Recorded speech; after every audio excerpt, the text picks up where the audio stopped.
유산된 것이 참 안타깝습니다만은 현재 뭐 이렇게 할 수는 없는 것 같습니다. 지금 분위기도 저 광화문 광장 쪽하고 다르기 때문에 만약에 광화문 광장으로 재진입하게 된다면 아마 거기서 월수 정도 팟캐스트가 할 수 있지 않는가 그런 생각하게 되고요. 제가 어제도 좀 지난 월요일도 좀 그랬습니다만은 지금 그 판문점 회동 트럼프와 김정은 이게 좀 참 어떻게 말해야 될지 모르겠습니다. 근데 어쨌든 뉴욕타임즈나 미국의 언론을 보면은 북한 핵을 용인하는 방향으로 지금 내부적으로는 방향이 지금 쓴 것 같습니다. 그런데 이걸 어떻게 이제 막을 힘도 없고 지금 그런 상태입니다. 그래서 우리가 최후적으로 해본다면 야당이 대미 외교를 통해서 우리 입장이나 한번 정리를 해야 되는 그런 과정은 필요하지 않는가 그런 생각이 들어요. 그리고 이제 트럼프 대통령이 판문점 가서의 어떤 제스처라든가 이런 언행을 좀 보면은 이제 선거용이라는 거는 세상이 다 아는 것이고, 이제 선거용이라 해도 이 문제가 심각한 것이 9.19 남북 군사 합의서를 용인하는 그런 발언을 해버렸어요. 발사 미사일 아니고 이거 다 다른 나라도 하는 게 아니냐. 한 번도 평화가 온 게 아니냐. 내가 했다. 그런 말씀 하셨거든요. 그러면 지난번에 문재인 주사파 정권이 안보를 갖다가 2년 동안에 뭉개버렸는데 우리는 아니라 했는데 미국 대통령이 와가지고 오케이 no problem 이렇게 된 겁니다. 그러면 이제 우리가 기대했던 박근혜 대통령을 위시한 적폐청산으로 인한 정치 보복 언급이 없었습니다. 2년 동안 한 번도 언급이 없었습니다. 그리고 다단계 공산화 문제, 지금 한미동맹으로 해가지고 미국이 우리나라를 도와주는 것이 여기는 자유의 나라고 이 자유민주주의 체제와 미국과의 가치관이 같기 때문에 우리를 도와주는 것이지, 대한민국이 공산주의가 된 나라라면은 미국이 도와줄 가치가 없는 거 아닙니까? 이런 문제에서 저는 궁극적으로 관심을 가져야 되는데, 좌우간 트럼프 대통령 하는 이런 국내의 문제, 이 내정 문제에 대해서 공산화라든가 정치보복 문제에 관심이 없는 것으로 지금 보입니다. 그래서 우리 당이 이거 안 되겠다. 그래서 관심을 갖도록 재촉을 해야 되지 않는가 그런 생각을 하게 되고, 지금 문재인 씨는 여기서 이제 어정쩡하게 사진 찍고 이렇게 해가지고 어떻게 좀 행사를 했지만 결국은 망신당했지만 제가 보니까 지지도가 올라가는 것 같아요. 이게 한 달같이 두 달같이 약발이 어느 정도 올라갈지 모르지만은 요런 거 쇼하면은 지지도가 옛날에는 한 두 달 갑니다. 근데 이거 속았다 하니까 한 달 정도는 가지 않는가 그런 생각을 하게 되는데, 어쨌든 간에 더불어민주당이 문재인 씨를 탄핵할 일은 없어진 것 같습니다. 다만 노벨 평화상 후보에 이제 끼느냐 끼지 않느냐 요게 조금 남은 것 같고, 2020년 4월 달에 선거를 위해서 이제 지지도를 올리려고 지금 여러 가지 발악하는 수위 하나인데, 지금 트럼프 대통령 만나서 그랬다 그래요. 개성공단 좀 오픈합시다. 그래서 트럼프 대통령이 기가 찰 거 아닙니까? 하여튼 미국 조야인사들 만나기만 만나면 개성공단 금강산 관광 풀어주라고 난리인데, 그럼 이게 달러를 북한에 주라 그런 이야기 아닙니까? 유럽 가서는 북한의 제재를 풀어달라 그러고, 이게 지금 우리나라 대통령의 이 행동은 저는 아니라고 보는데 참 딱한 이야기입니다.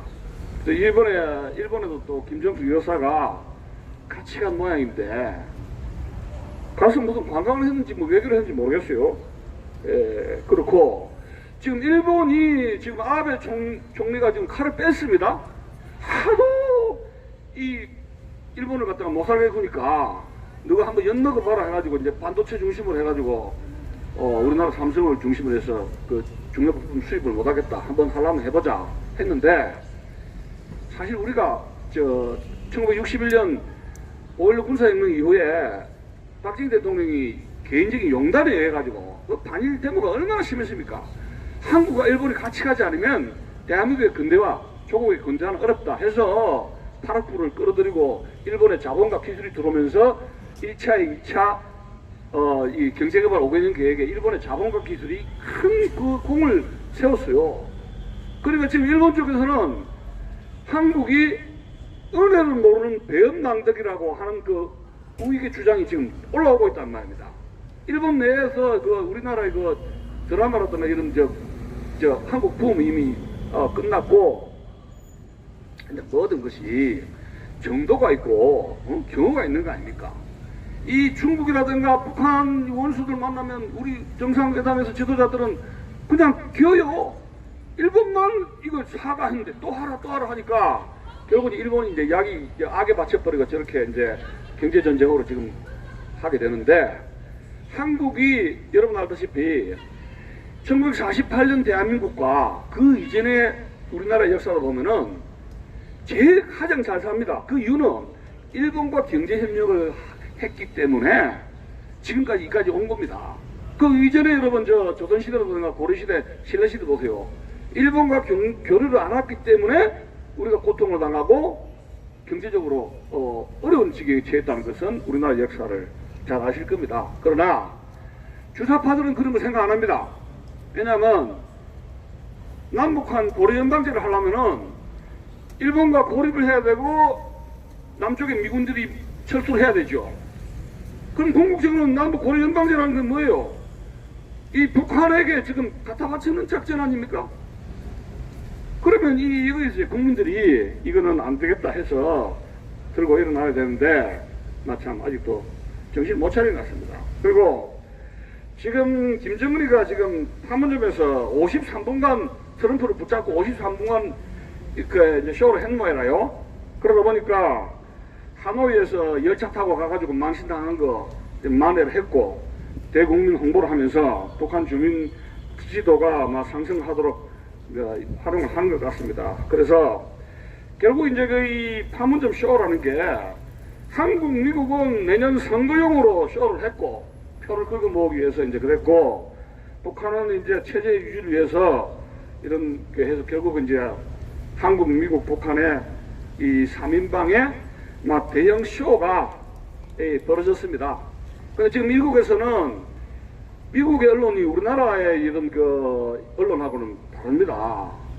그래서 상당히 지금 이 문제에 대해서 심각하게 지금 언론이 거론되고 있고, 지금 트럼프 대통령의 그 외교 채널이 도대체 뭐냐, 트위터 한 방으로 해가지고 외국 만나자 하가 이런 거는 뭐 장난도 아니거든요, 이 스타일이. 그래서 이 정상적인 국무부가 폼페이오가 아방카입니까? 그 앞에 가서 절절절절 내는가 봐요. 이거는 미국의 정식 채널이 아니지 않느냐, 이런 건 안 된다 해서 굉장히 좀 심각하게 비판을 하고 있는데, 결국은 이 문재인, 트럼프, 김정은 삼각 쇼에 의해서 이 쇼는 좋은데 흥행은 성공했는데 대한민국 안보가 북핵이 용인한 방향으로 흘러가기 때문에 대한민국 안보를 희생으로 해가지고 지금 나라가 지금 굉장히 대책 강도에 빠지고 말았습니다. 그래서 우리 공화당의 이 대일 외교가 지금 다시 이제 큰 과제로 떠올랐다, 이런 말씀을 드리고 싶습니다. 감사합니다.